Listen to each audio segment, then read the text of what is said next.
Thank you very much. The National Intelligence Council of the United States published recently a document under the heading Global Trends in 2025, a Transformed World. The document attempts to chart possible developments during the next 15 years. And the entire document focuses on 4 major trends which the authors summarize as follows in their own executive summary. 1. The whole international system, as constructed following World War II, will be revolutionized. Not only will there be new players like Brazil, Russia, India and China who will have a seat at the international high table, but they will bring new stakes and new rules of the game. I emphasize, there are going to be new rules of the game in the relationship between nations. 2. There will also be a growing influence of non-state actors, including tribes, religious organizations, and criminal networks. Let me mention to you Hamas, Hezbollah, the Taliban, and many other groups around the world. Number 3, the unprecedented transfer of wealth, roughly from west to east, now underway, will continue for the foreseeable future. And number 4, unprecedented economic growth, coupled with 1.5 billion more people, will put pressure on resources, particularly energy, food and water, raising the scepter of scarcities, emerging as demand outstrips supply. And number 5, the potential for conflict will increase, owing partly to political turbulence in parts of the greater Middle East. I draw to your attention to the fact that of all the regions in the world, in the summary, this executive summary, only the Middle East as a region is mentioned. Obviously, these are going to be far-reaching developments, and even if some of them, only some of them come about, we're going to be in a new world within a decade or less. And the question is, in this 21st century, what is the principal threat to the Jewish people? What is the Jewish people has to address and focus on in the next 10, 20, 30, 40 years? And how should they go about it? I'd like to suggest to you that the number 1 threat in this situation which I described is to assure the physical and security, survival and prosperity of the Jewish people worldwide. I think the nature of the threats that we will be facing, Jews all around the world, and not only Jews but many communities, will be to some extent what is called existential threats, but not the kind of existential threat which is being talked about in recent months here coming from Iran. I talk about existential threats to communities and to groups of people. That is why, for instance, recently the European Union and European authorities have concluded what they call the St. Petersburg Rules, which enables groups of European countries to exercise and to mount operations of rescue, of airlifts and others throughout the world if they feel that certain communities are in danger.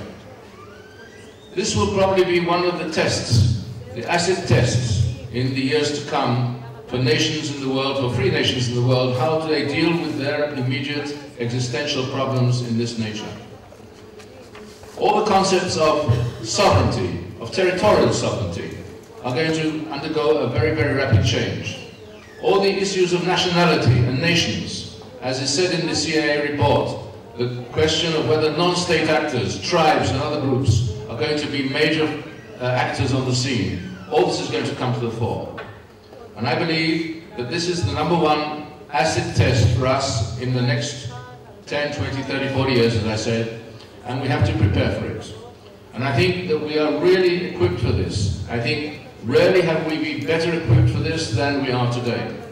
Because the existence of the State of Israel creates a focal point for this particular aspect, the physical survival and physical security of Jews world over. And this has been proven time and time again in recent years. I believe this is something which the State of Israel has to take upon itself. It's our responsibility to do this. The fact that Israel exists is inherent in its responsibility. If Israel is not able to shoulder this responsibility, its actual existence is in question. So we bear the responsibility in Israel for this, and we bear the responsibility worldwide. And if we have the responsibility, I suggest to you that we also have to have the authority. And I think this has to be recognized worldwide with jury around us. We have to develop forms of cooperation in order to deal with these threats. It is possible, it is doable, in order that when these threats come to the fore in the years to come, we'll already be ready to take care of them. The second issue we have to deal with is to change the rules of the game. I mentioned to you the number one aspect which was in the CIA report. The rules of game are going to change. The rules of war, the rules of combat. And I believe that we should play a major role. We should be in the forefront of this, internationally, to change the international rules of the game, to change international law. And this is a number one challenge to the jurists, to the people both in Israel and worldwide, to come together and to suggest to the world, to propose to the world, through every possible forum, a new set of the rules of the game. A couple of years ago, we hosted here in Jerusalem a very eminent American judge named Richard Posner from Chicago, who is also a very controversial figure, which makes him all the more interesting. And in a major confrontation he had with Justice Barak, who was then ex-president of the Supreme Court already of Israel, said that Israel is under a disadvantage because democracies have to fight terror with one hand tied behind their backs. And Judge Posner asked him, have you ever tried to fire a rifle with one hand tied behind your back?